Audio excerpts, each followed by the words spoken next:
अस्सलाम वालेकुम व्यूअर्स, उम्मीद करता हूँ आप सब खैरियत से होंगे। तो व्यूअर्स, आज हमारे पास जो फॉल्ट है वो है ओवर टेम्परेचर का। तो ओवर टेम्परेचर का फॉल्ट आज हम क्लियर करेंगे और बताएंगे कि ये किस किस वजह से आता है और इसके क्या फॉल्ट होते हैं। तो ओवर टेम्परेचर जो है ना मेरे आईसी को सेंस करवाता है कि कहीं पर ना टेम्परेचर जो है ना ओवर हो गया है। ओवर टेम्परेचर लगता है हमारा मतलब कि किट में जगह होती है ओवर टेम्परेचर की एनटीसी की। तो एनटीसी वाले पॉइंट के पास हमारा ओवर टेम्परेचर का ग्रिप लगता है, लेकिन हमने कुछ भी नहीं लगाया, लेकिन फिर भी जो है ना हमारी किट हमें ओवर टेम्परेचर शो करा रही है। तो यहाँ पर वो ग्रिप लगता है, दूसरी साइड हीट सिंक पर लगती है। तो ओवर टेम्परेचर जब होता है हीट सिंक और फैन वगैरह ना चलते और ठंडा ना हो तो वो फिर हमें ओवर टेम्परेचर दे रहा है। लेकिन इस पर हमने अभी आईजीबीटी भी नहीं लगाया, हीट सिंक भी नहीं लगाया और ग्रिप भी नहीं लगाया, तो ये हमें ओवर टेम्परेचर दे रहा है। तो ये हमारा जो है ना फॉल्ट है, तो हमने इसे क्लियर करना है।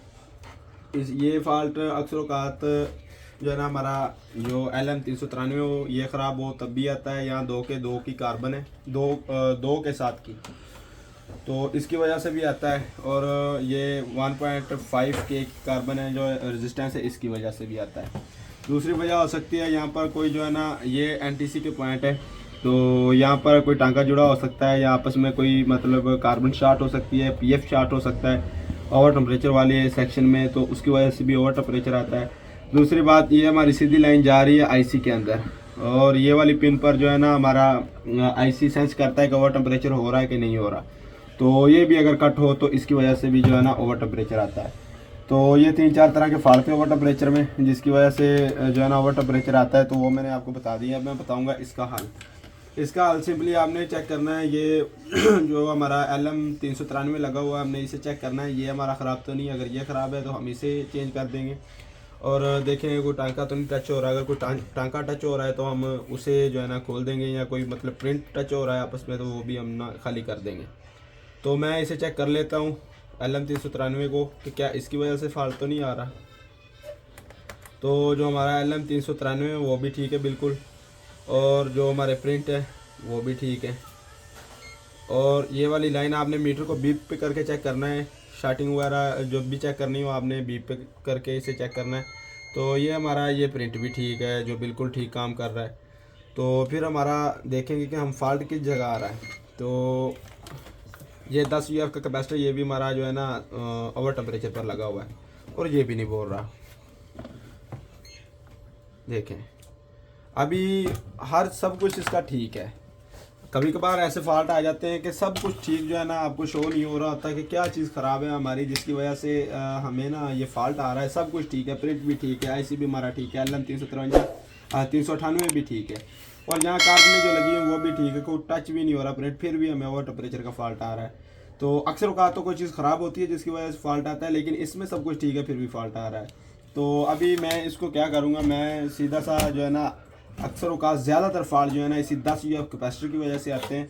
ये कैपेसिटर हल्का हो या मतलब कि कभी कभार ख़राब भी निकल आता है, कभी कभार हल्के हो तो तब भी जो है ना ये मसला करते हैं। तो मैं इसे निकाल के देखूँगा कि इसकी वजह से तो नहीं आ रहा।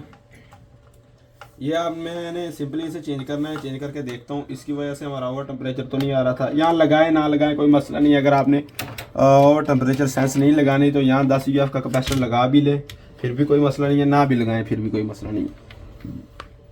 तो मैं अब चेक करता हूँ, मैंने 10 UF का कैपेसिटर निकाल दिया, हमारा ओवर टेम्परेचर का जो है ना फॉल्ट हल होता है कि नहीं होता। इस तरह से आपने चेक करना है, कोई प्रिंट चार्ट ना हो। LM393 वाला सेक्शन जो है ना ओवर टेम्परेचर और शॉर्ट सर्किट जो है ना इसी की वजह से आता है, यही सेंस कराता है कि ओवर टेम्परेचर है या शॉर्ट सर्किट है। तो कुछ कार्बन वगैरह भी नहीं लगी हुई इसमें, तो वो कोई मसला नहीं, हमारी चेकिंग में है तो जिसकी वजह से नहीं लगी हुई। तो देखें अभी ओवर टेम्परेचर हमारा ख़त्म हो गया है, जो मेन फॉल्ट था वो हमारा ख़त्म हो गया है। तो 10 UF ही निकाला है मैंने, उसी में मसला था, लेकिन हमें मीटर ने कुछ भी शो नहीं कराया कि हमारा फॉल्ट क्या था। जब इस तरह हो तो आपने सिंपली अपना 10 UF निकाल के देख लेना है कि 10 UF की वजह से मसला तो नहीं आ रहा। नहीं तो दूसरी बात आपने ये वाली जो रेजिस्टेंस लगी हुई है इसे आपने चेक कर लेना है ऐसे हिला कर के, इसमें तो कोई मसला नहीं है, मतलब कि ये ठीक सोल्ड हुई है या कोई और मसला है।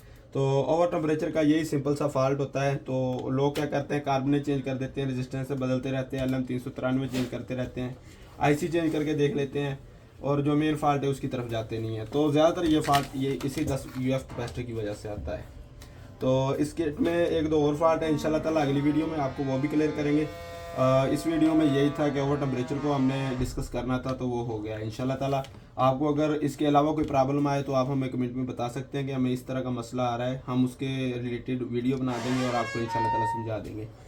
तो हर तरह के फॉल्ट जानने के लिए देखते रहिए हमजा टीवी चौक आज़म, इसमें हम हर तरह के फॉल्ट क्लियर करेंगे और हमारे पास जो है ना हर तरह की सर्विस मौजूद है। अगर किसी भाई ने हमसे सामान लेना है, किसी को कैपेसिटर चाहिए, किसी को किट मुकम्मल चाहिए, इन्वर्टर चाहिए या कैपेसिटर, किसी भी तरह का कोई भी सामान चाहिए इन्वर्टर के रिलेटेड हमसे मिलेगा। जज़ाकल्लाह।